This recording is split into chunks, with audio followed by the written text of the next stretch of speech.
ஜெயிக்கணுமா அதை மட்டும் ஃபோக்கஸ் பண்ணுங்க. வேலை டான்ஸ் போய் டான்ஸ் மாஸ்டர் ஆகணுமா, சரி பாவம் டான்சர்ஸ்லாம் வந்து டான்ஸில் கற்றுக்கிட்டு கிளாஸ் எடுத்துக்கிட்டு டான்ஸ் மாஸ்டர் ஆகணும், கார்டு எடுக்கணும் போகணும் கஷ்டப்படுறாங்க.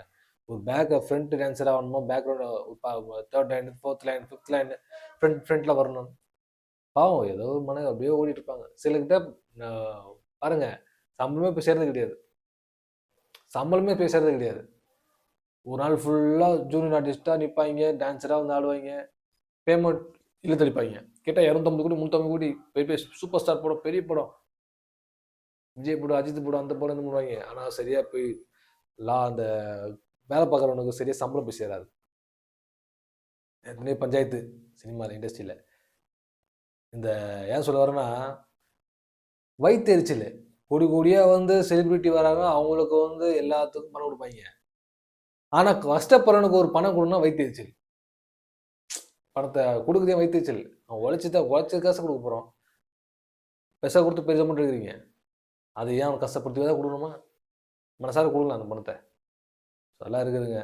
அது ஓனர் ஒருத்தர் கடையில் வேலை பார்க்குறான்னு வச்சுக்கிங்களேன், கடையில் வேலை பார்க்குற நல்லா உழைக்கிறான் நல்லா உழைச்சி மாலை தேய்றான். ஆனால் அவனுக்கு சம்பளம் கொடுக்கும்போது 10 ரூபா கூட போட்டு கொடுத்தாங்க, வயிற்றெரிச்சல். ஆனால் சம்பளம் கொடுத்து 3/4 ரூபா ஈர்த்தச்சு கொடுப்பான். நாளைக்கு வைப்பா, நாளைக்கு காலையில் வாங்கிக்கோ, அப்புறம் வாங்கிக்கோ, சரி இதை போடுறேன், ஜிபியில் அனுப்புகிறேன், இதை உடனே போடுறேன், இதை இப்போ போடுறோம் ஒரு நாள் 2 நாள் ஈர்த்தச்சு போடுவான். ஏன்னா மனசு வராது, வயிற்றெரிச்சல். நம்ம காசு கொடுப்பான், உழைச்சி கேட்பான், அது ரொம்ப நான் வயிற்றெரிச்சல். அந்த மாதிரி பல வகையில் பல கோணத்தில் பல வயிற்றெரிச்சலோடு இருப்பவங்களாம் பற்றி கவலைப்படாதீங்க. நான் சொன்ன மாதிரி தான், ஹிட்லர் சொன்ன மாதிரி தான், இந்த உலகம் உங்களை திரும்பி பார்க்கணும்னா நீங்கள் யாரும் திரும்பி பார்க்காதீங்க. நீங்கள் மாறு ஜாலியாக போவாங்க. யாரோட வயிற்றெரிச்சலும் யாரோட எண்ணங்களும் நம்மளை ஒரு துளி கூட பாதிக்காது. நம்ம ஸ்ட்ராங்காக இருக்கிற பட்சத்தில் உங்கள் மனசு தெளிவாக ரொம்ப ஸ்ட்ராங்காக, நான் இப்படி தான், என் கேரக்டர் இப்படி தான், எனக்கு இதுதான் பிடிக்கும், நான் பண்ணிகிட்டு இருப்பேன். எவன் என்ன சொன்னான்னா, கேள்வி கேட்டான்னா, குறை சொன்னான்னா, நான் என்றைக்குமே ராஜாவாக தான்டா இருப்பேன். அந்த மாதிரி நீங்கள் எப்பவுமே நீங்களாம் ஜாலியாக ஹாப்பியாக போய்கிட்டே இருங்க. நான் ஏன் ஹாப்பியாக ஜாலியாக இருந்தால் அது வந்து ஜாலியாக இருக்குங்க, நீ சொல்லி பாருங்கள். ஹாப்பியாக ஜாலியாக இருக்கலாம், புரியுதுங்களா? அதனால சொல்ல வரேன், நீங்களாக இருங்க. எதை பற்றி மயிலத்துக்காதீங்க, எதையுமே காதில் வாங்கிக்காதீங்க. உங்களுக்கு பிடிச்சதை செய்யுங்க, செஞ்சுட்டே இருங்க.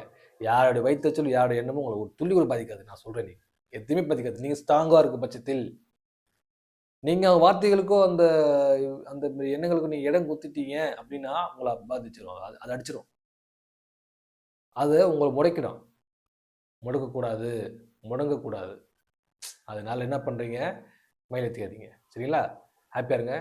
நன்றி, வணக்கம்.